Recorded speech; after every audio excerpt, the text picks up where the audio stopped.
Bonjour à tous, ravi de vous retrouver pour ce journal de la mi-journée. Bientôt, une route solaire à La Réunion. C'est en tout cas un pari qui deviendra une réalité en 2019. Le revêtement Wattway comprend des cellules photovoltaïques épaisses de quelques millimètres, assez solides pour résister aux voitures et aux camions. Ces cellules captent ensuite l'énergie solaire permettant de produire de l'électricité. Voyez plutôt sur ces images recueillies par Samuel Irlepen en exclusivité. Une route solaire, ça sert déjà à être une route, parce que la fonction première d'une chaussée est bien sûr d'assurer la circulation et le transport des usagers, donc la circulation.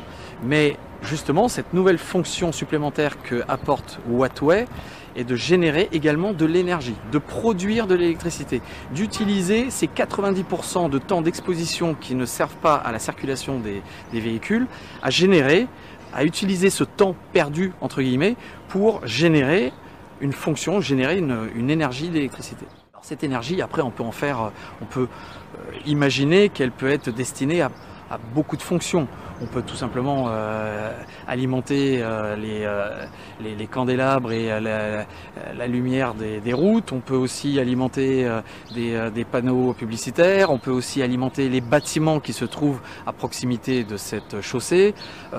Tout un tas de fonctions. Alors aujourd'hui, ça va faire près de 1 an et demi, 2 ans qu'on installe des démonstrateurs partout dans le monde.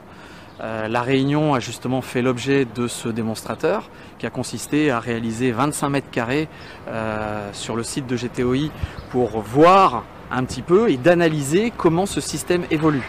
Donc on est toujours en phase de test. La commercialisation aujourd'hui n'est pas encore effective, mais elle ne saurait tarder et on envisage une commercialisation officielle à partir de 2019.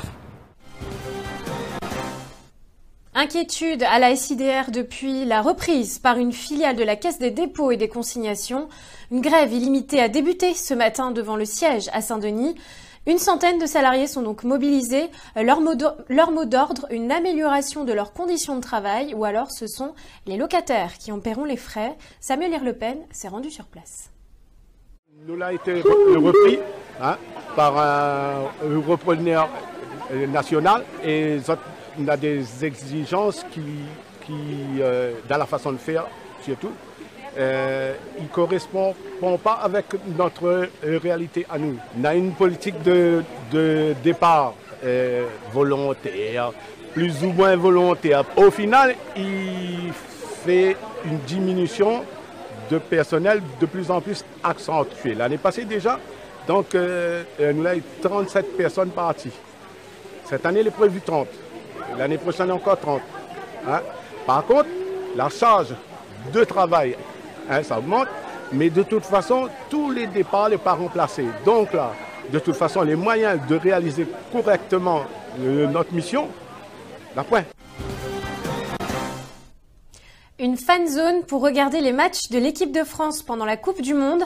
La mairie de Saint-Pierre organise pour la première fois un événement avec zone dédiée, écran géant et fermeture de la rue des Bons Enfants. Voyez plutôt avec des images signées Prisca Bigot. Effectivement, on va mettre en place une fan zone pour les matchs de l'équipe de France.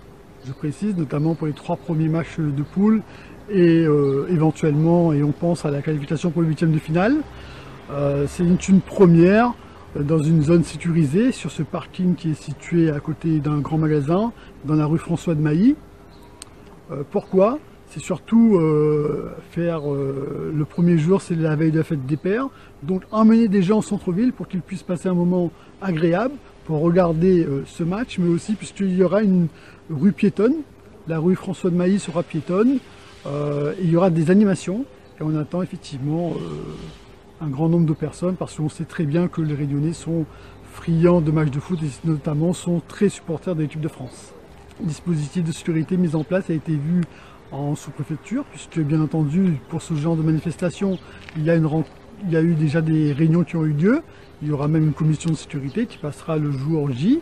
Alors il y aura bien entendu une entrée sécurisée avec palpation par des hommes de sécurité, avec détecteurs de métaux, tout ce qu'il faut faire aujourd'hui lorsqu'on accueille du public dans un espace sécurisé. Et l'on termine par ce cambriolage. Pendant le week-end, les locaux d'Emmaüs ont été vidés. Le portail a été arraché, sorti de son rail. Et les voleurs se sont emparés du coffre-fort et d'un véhicule. Douche froide pour le personnel qui continue pourtant à accueillir le public. Fin de ce journal. On se retrouve à 18 h. À très bientôt.